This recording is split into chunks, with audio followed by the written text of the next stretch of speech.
So let's begin our topic that is 3.1 Harappa civilization. तो lesson का introduction देखते हैं। तो हमें हड़प्पा सिविलाइजेशन के बारे में पता कैसे चलता है। Back in 1921 there was excavation at a site near river Ravi. तो उस एक्सकवेशन के दौरान हमें क्या पता चलता है कि काफ़ी सारे जो रिमेन्स है जो कि एंशियंट पीरियड के वो रह चुके हैं। जैसे एक्सकवेशन में ब्रिक्स, आर्टिफैक्ट्स, कई सारे डॉल्स और मड टॉयज, पॉट्स, ये सब हमें बरामद हुए। कई सारे ज्वेलरीज। जब साइंटिस्ट ने इनकी कार्बन प्रिंटिंग किया तो पता चला कि ये जो रिमेन्स है ना ये काफ़ी साल पुराने हैं। मतलब आप कह सकते हो लगभग 3 to 4,000 ईयर्स अगो। और ये किया तो पता चला ये काफ़ी पुराने सिविलाइजेशन के रिमेन्स है। फिर इन रिमेन को हमने हड़प्पा सिविलाइजेशन नाम दिया, या अदर वर्ड में इसे इंडस वैली सिविलाइजेशन भी बोला जाता है, जस्ट बिकॉज कि ये जो पूरा सिविलाइजेशन है ना ये इंडस वैली के पास फ्लरिश हुआ था। तो एक्सकवेशन सिर्फ हड़प्पा पे भी नहीं, कई सारी जगहों पे हुआ, जैसे कि मोहनजोदारो जो कि हड़प्पा साइट से 650 किलोमीटर दूर है। इसके अलावा और भी कई सिमिलर साइट्स थे जैसे ढोलावीरा, लोथाल, कालीबंगन एक्सेट्रा। और इन सब जगहों में एक बात बहुत ही कॉमन थी, जो कैरेक्टरिस्टिक हम बोल सकते हैं सिविलाइजेशन के टाइम पे, जैसे इनकी town planning, roads, construction sites, drainage system, seals, pot, toys और ब्यूरल कस्टम, जिनके जैसे जब मर जाते हैं तो जो उनका क्रियाक्रम होता है उन सब चीज़ों में काफ़ी सारे सिमिलरिटीज़ देखी गई थी। तो चलिए आज का हम सेकेंड टॉपिक चालू करते हैं, that is the house and the town planning. तो हड़प्पा में जो घर, जो स्ट्रक्चर, जो उस सिविलाइजेशन के टाइम पे जो कंस्ट्रक्ट किया गया था वो कि बेकेड ब्रिक्स, मतलब जो हम प्रेजेंट जो ब्रिक्स यूज़ करते हैं ना कंस्ट्रक्शन में, सेम उसी फीचर्स के ब्रिक यूज़ किए गए थे, जो कि काफ़ी चौंका देने वाले फीचरों में से एक है कि वैसे टाइम पे भी लोगों ने खुद को डेवलप कर लिया था अपने हाउसिंग और कंस्ट्रक्शन के मामले में। और हम कुछ प्लेसेस पे ये भी देखते हैं कि जो घर बने थे वो अनबेक ब्रिक थे और साथ में स्टोन्स का भी यूज़ किया गया था कंस्ट्रक्शन के लिए। हाउसेस में रूम्स था, ठीक है।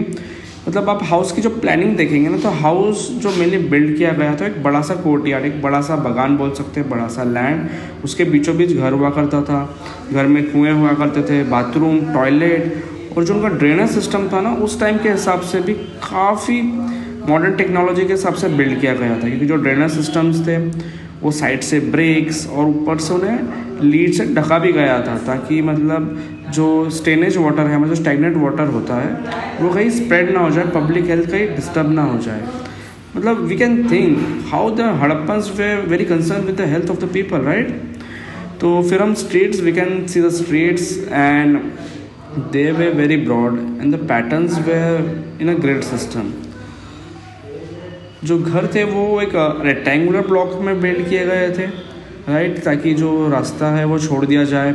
एक कोर्टयार्ड है जो कि स्क्वायर या रेक्टेंगल शेप का है, साथ में जो एक ग्रिड सिस्टम है जहाँ से आप रास्ता वगैरह फॉलो कर सकते हैं। तो जो मोस्टली टाउन था ना वो 2 सेक्शन में डिवाइडेड था, राइट। मतलब अपर पार्ट और लोअर पार्ट। अपर पार्ट में जो इम्पोर्टेंस थिंग्स थे जैसे जो trade and other things, ritual things, वो ऊपर वाले पार्ट पे होता था। And when we talk about the residential part, वो पार्ट 2 या लोअर पार्ट में देखा जाता था। चलिए फिर हमारा आज का थर्ड टॉपिक चालू करते हैं, that is seals and pot.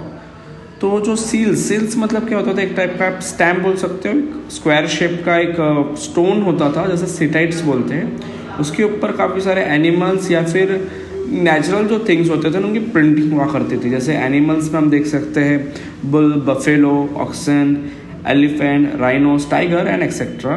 कुछ इमेजिनरी एनिमल्स भी थे, like animal with a one horn, we call that unicorn, you have seen before. फिर जो ह्यूमन फिगर्स भी देखे जा सकते हैं स्टैम्प्स के ऊपर, और इन सील्स को वो लोग स्टैम्प्स बोला करते थे।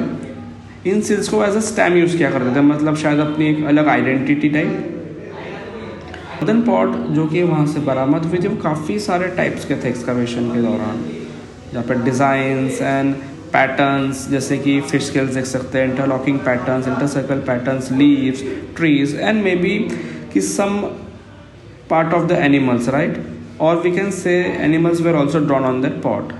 फिर उन पॉट्स को किस लिए यूज़ किया जाता था, जब रिसर्च हुआ तो पता चला पॉट स्टोरेज के लिए, कुकिंग के लिए, देन जो ग्रेन्स हुआ करते थे उन्हें स्टोर करने के लिए, एंड काफ़ी सारे जो इंपॉर्टेंट थिंग्स हुआ करते थे क्लोथ्स एंड अदर ज्वेलरीज, उन्हें भी वो स्टोर करने के लिए पॉट्स का ही यूज़ करते थे जो कि मिट्टी के बने होते थे, जैसे कि हम डायग्राम में देख सकते हैं। Let's jump into the fourth topic that is the great bath. तो ये जो आप डायग्राम देख रहे हो ग्रेट बाथ का, ये मोहनजोदड़ो में है, जो कि मोहनजोदड़ो में डिस्कवर किया गया था। तो अगर हम इसके डायमेंशंस की बात करें तो ये 2.5 मीटर डिप है, length 12 metres and breadth is 7 metre. तो ये जो पूरा बात है ना, ये बिग ब्रिक से बना हुआ है, ठीक है। और इसका सिस्टम, इसको इतने उम्दार तरीके से बिल्ड किया गया है ताकि इसमें लीकेज ना हो, और इसमें स्टेप सिस्टम भी बनाया गया है ताकि लोग आराम से इसमें उतर सके, और काफ़ी सारे फीचर्स और प्रोविजन छोड़े गए ताकि ड्रेनेज, उसके बाद क्लीनिंग, फिर इस टैंक को आप रिफिल कर सको, क्लीन कर सको। हम देख सकते हैं कि कितना एडवांस था उस टाइम के हिसाब से, and how they have build that may leave a question mark to us. तो चलिए आज का 5th चैप्टर चालू करते हैं, that is life in the Harappa civilization. तो हड़प्पन जो पीपल थे वो एग्रीकल्चर प्रैक्टिस करते थे, ये तो हमें पता चल गया एक्सकवेशन के दौरान। और कालीबंगन में जो एक्सकवेशन हुआ वो हमें प्रोवाइडेड देते हैं, और जो एक्सकवेशन कालीबंगन में हुआ वो हमें काफ़ी सारे एविडेंसेस देते हैं, राइट। जैसे जो फील्ड को प्लो करने का जो हल लगता है ना, वो पाया गया, काफ़ी सारे क्रॉप्स के रिमेन पाए गए, जैसे कि वीट एंड बार्ली। राजस्थान में जो है बार्ली का जो उत्पादन होता था ना, वो काफ़ी लार्ज स्केल होता था, जबकि गुजरात में हम देख सकते हैं कि काफ़ी अलग अलग टाइप के हमें ग्रेन्स देखने मिलते हैं, जैसे रागी, पी, सीसम, और काफ़ी सारे टाइप के लेंटिल्स, पल्सेस, दैट इज़ मसूर। हड़प्पन पीपल्स कॉटन के साथ बहुत सिमिलर थे, right. They know how to grow cotton, और कॉटन के कितने सारे यूजेस उन्हें काफ़ी भली भाली उन्हें पता था। The statues, the picture on the seals and the remain of the cloth found in the excavation indicate the Harappa civilization used to weave cloth। तो जो हम स्टैच्यूज, पिक्चर्स या फिर जो हमें सील्स देखने को मिलते हैं हड़प्पा पीपल के, जो हमें ये बताते हैं कि जो हड़प्पन पीपल है वो कपड़े सिया करते थे, right. They know the technology of weaving. The dresses of both man and women consist of knee length cloth and the upper garment. The clothes of the peoples, right, मतलब जो कपड़े थे मैन एंड वुमेन के, वो नी के length तक उन्हें cover करता था, और ऊपर वो गारमेंट पहना करते थे। काफ़ी सारे टाइप के जो गारमेंट है हमें वहाँ से मिलता है, जो कि बना होता है गोल्ड, कॉपर और काफ़ी सारे प्रीशियस स्टोन्स और अदर आइटम्स, जैसे कि काउरीज, सीड्स और शेल से बने हुए होते थे। मैन और वो वुमेन जो रहते थे ना, मैन और वुमेन दोनों मल्टी स्टार्टेड नेकलेस पहना करते थे, ज्वेलरीज पहनते थे, वेस्ट बैंड पहनते थे, और वुमेन्स जो होते थे ना वो अपर आर्म तक अपने आप को ज्वेलरी से भरे रखते थे, बैंगल्स से। फिर हड़प्पा सिविलाइजेशन में, जो कि एक बेहतरीन एग्जाम्पल है कला और आर्ट का, right. It shows man facial features very clearly. मतलब उस आर्टिफैक्ट को अगर हम देखें तो हम देख सकते हैं जैसा पिक्चर में कि इनकी जो बारीकियाँ है कितने अच्छे से तराश के रखा है लोगों ने। 3.6 द ट्रेड। तो हड़प्पा पीपल जो थे वो ट्रेड में भी, जो हड़प्पा पीपल थे वो ट्रेड में भी काफ़ी आगे बढ़ चुके थे, और इंडस वैली जो सिविलाइजेशन था अपने कॉटन के लिए बहुत फेमस हुआ करता था वो टाइम पे, क्योंकि सिर्फ इंडस वैली सिविलाइजेशन ही नहीं, उस टाइम पे इजिप्शियन सिविलाइजेशन और मेसोपोटामिया सिविलाइजेशन भी काफ़ी हद तक फ्लरिश हो चुका था। और जैसे कि हमने पहले पढ़ा कि जो इंडस वैली सिविलाइजेशन है अपने कॉटन के लिए बहुत ही फेमस हुआ करता था वो टाइम पे, और पीपल बहुत सारे रीजन से यहाँ से एक्सपोर्ट किया करते थे, जैसे West Asia, southern Europe and Egypt.